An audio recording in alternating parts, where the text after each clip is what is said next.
पिला माने केमिति अछ आशा करूछि समस्ते बहुत भलरे थिबो। ताहेले पिला माने तमे जानिछ ना तम शिशुबाटिका बहिर भाषा एवं गणितरी विभिन्न प्रसंग गुड़िक तैयारी करा जाइछि, जेमिति कि कहानी सुनिबा, गीत गाइबा, विभिन्न वस्तु को चिन्हिबा एवं विभिन्न वस्तु को गणिबा। ताहेले पिला माने आज सही प्रसंग मध्यरु आमे गोटे प्रसंग विषय रे आलोचना करिबा। आशा करूछि सही आलोचना रे तमे बहुत किछि सिखिबा को पाइबो एवं तुमको बहुत मजा लागिबो। अच्छा पिला माने कहिला तम मानकु गप सुनिबा को केमिति लागे? भल लागे ना नहीं? निहाती भाबरे गप बा कहानी समस्त को सुनिबा को बहुत मजा लगे बा बहुत भल लगे। तो चलो आज आम सुंदर गपटे सुनिबा। तो गपटीर ना होउछि पप्पू पाइला पुरस्कार। तो पिला माने मते कहिबा पप्पू एठी किए? गोटे पिला ना आउ किए? पप्पू होउछि गोटे सुंदर ठेकुआर ना हैला एवं से कोथि पई पुरस्कार पाइला आस कहानी रे जानिबा। तो पिला माने एठी देखि पारुथबो गोटे जंगल थिला। जंगल मझिरे कोनटिए थिला?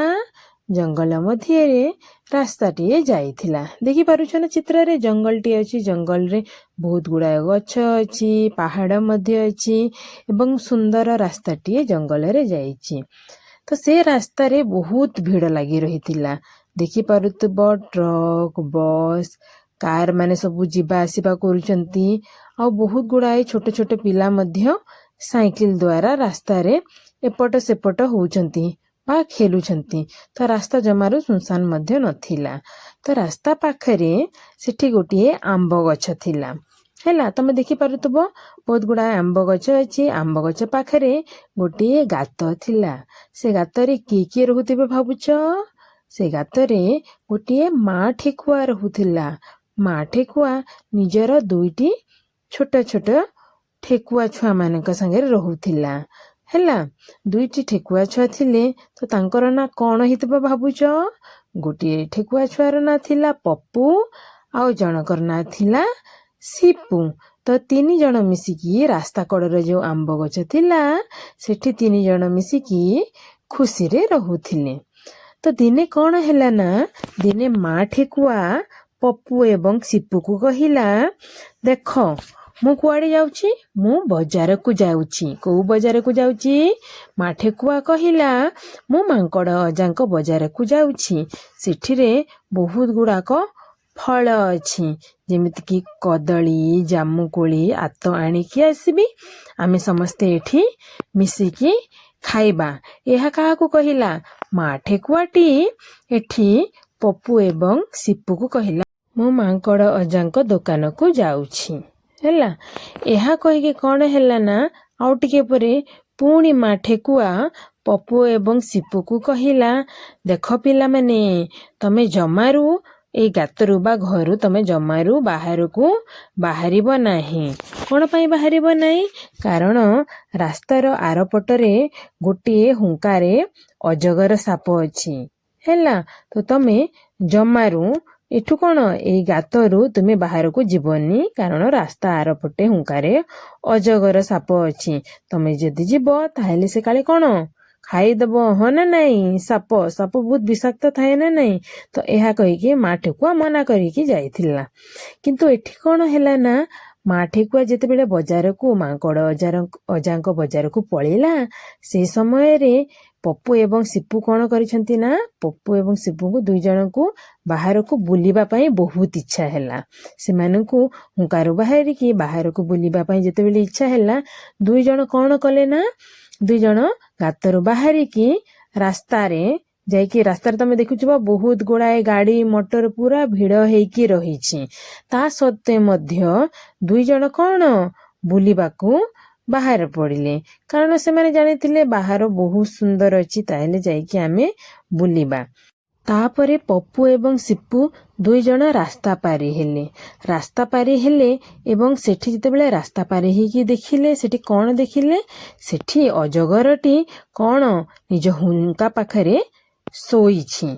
जेतेबेले पप्पू कोन कला ना रास्ता पार हेकी अजगर पाखरे जाइकी डिया डि जेतेबेले करिबाकू लागिला, सेतेबेले अजगरटी कोन हैला ଯେତେବେଳେ ଦେଖୁଛ ତମେ କେମିତି ପପୁ ଯାଇକି ରାସ୍ତା ପାର ହେଲା, ପପୁ ଏବଂ ସିପୁ 2 ଜଣ ରାସ୍ତା ପାର ହେଲେ ଏବଂ ଯାଇକି ଅଜଗର ପାଖରେ ସେ 2 ଜଣ କଣ କଲେ ନା ନାଇଁ, ସେମାନେ ଯାଇକି ଅଜଗର ପାଖରେ ଡିଆଁ ଡେଇଁ କଲେ।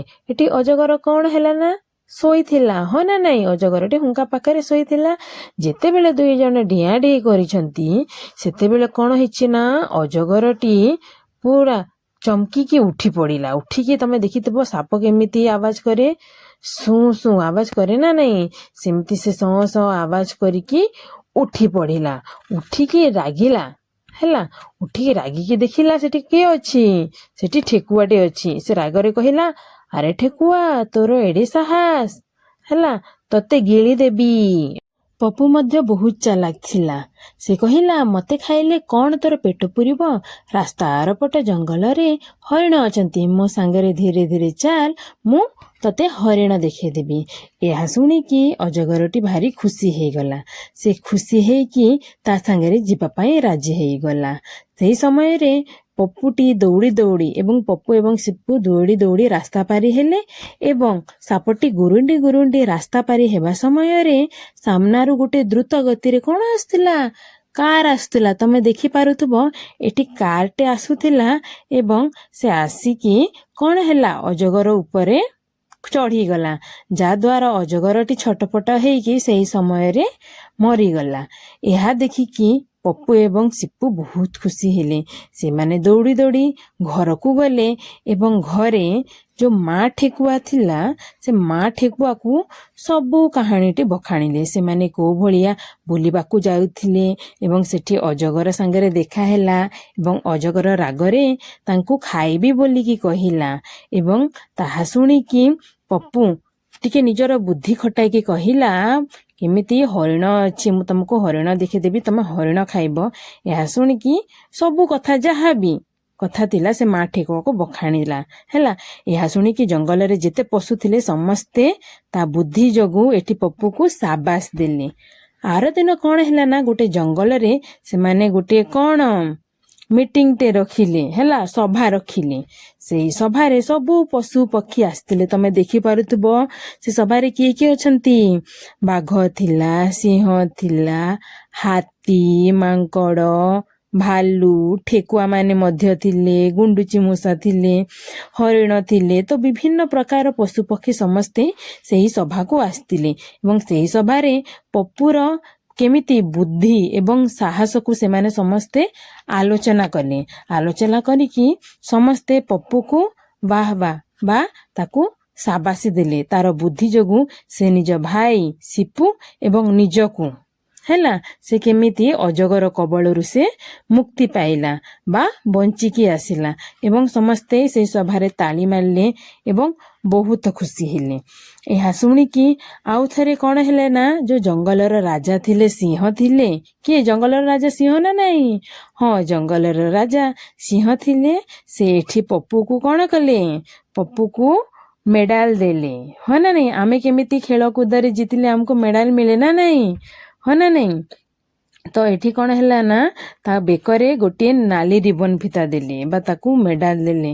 ଯାହା ଦେଖିକି କଣ ହେଲା, ଯାହା ଦେଖିକି ପପୁର ମା ଯୋଉ ଥିଲେ ହେଲା, ମା ଠେକୁଆ ଏବଂ ତାର ଯୋଉ ଭାଇ ସିପୁ ଥିଲା ବହୁତ ଖୁସି ହେଲେ ଏବଂ ବାକି ସମସ୍ତେ ବି ଯୋଉ ଜଙ୍ଗଲରେ ଯୋଉ ପଶୁ ପକ୍ଷୀ ମାନେ ଥିଲେ ସମସ୍ତେ ତାଳି ମାରିଲେ ଏବଂ ଏହା ଦେଖିକି ହାତୀ ମଧ୍ୟ ଆହୁରି ଖୁସି ହେଇଗଲା। ଆହୁରି ଖୁସି ହେଇକି ସେ ପପୁକୁ ନିଜ ପିଠିରେ ହେଲା, ନିଜ ପିଠିରେ ବସେଇକି ପୁରା ଜଙ୍ଗଲ ଯାକ ସେ ବୁଲେଇକି ଆଣିଲେ ହେଲା, ହଁ ନା ନାଇଁ। ତ ପିଲାମାନେ ସମସ୍ତେ କାହାଣୀଟି ଶୁଣିଲ, ଭଲ ଲାଗିଲା ନା ନାଇଁ? ନିହାତି ଭାବରେ ଭଲ ଲାଗିଲା।